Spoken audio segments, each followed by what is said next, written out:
سوال یہ ہے کہ امام علیہ السلام کا ظہور کیا صرف اور صرف خدا کے اذن پر موقوف ہے، اور جب اللہ کا حکم ہوگا تبھی امام ظہور کریں گے، اس میں ہمارا کوئی رول نہیں ہے، ہماری کوئی ذمہ داری نہیں ہے؟ تو قرآن مجید میں خداوند عالم نے کچھ قانون ایسے بتائے ہیں کہ اگر انسان ان پر عمل کرے گا تو اس کو وہ نتیجے حاصل ہوں گے جو قرآن مجید میں بتائے گئے ہیں۔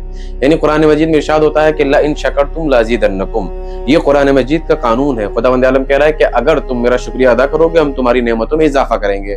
اس کے علاوہ قرآن مجید میں کہا جا رہا ہے کہ وَمَن يَتَّقِ اللَّهَ يَجْعَل لَّهُ مَخْرَجًا، یعنی جو خداوند عالم کی نافرمانی اور معصیت سے پرہیز کرے گا تو اللہ اسے صحیح اور غلط میں فیصلہ کرنے کی صلاحیت عطا کرے گا۔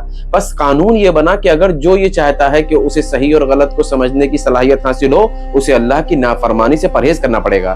یہ قرآن مجید میں قانون بتائے گئے ہیں کہ اگر انسان ان پر عمل کرے گا تو اس کو انہی قوانین کے مطابق نتیجہ حاصل ہوگا۔ قرآن مجید میں ارشاد ہوتا ہے کہ خداوند عالم کسی قوم کی حالت اس وقت تک نہیں بدلتا جب تک وہ خود اپنی حالت بدلنا نہ چاہے۔ یعنی ایک طرف یہ آیت کریمہ کہہ رہی ہے کہ اگر کوئی تبدیلی چاہتا ہے، حالات کو بہتر بنانا چاہتا ہے تو اس قوم کو خود کوشش کرنی پڑے گی، اور دوسری طرف ہم یہ بھی جانتے ہیں کہ دنیا میں سب سے بڑی تبدیلی، سب سے بہتر تبدیلی امام علیہ السلام کا ظہور ہے، تو اب ہمیں خود اس ظہور کے لیے، اس تبدیلی کے لیے خود کوشش کرنی پڑے گی۔ یعنی قانون یہ ہے کہ الہی مدد اور بڑی تبدیلیاں تب ممکن ہیں جب ہم خود اپنے وجود میں تبدیلی قائم کریں۔ یعنی اس آیت کریمہ میں واضح طور پر ہم سے کہا جا رہا ہے کہ پہلے خود کو بدلو تب حالات بدلیں گے۔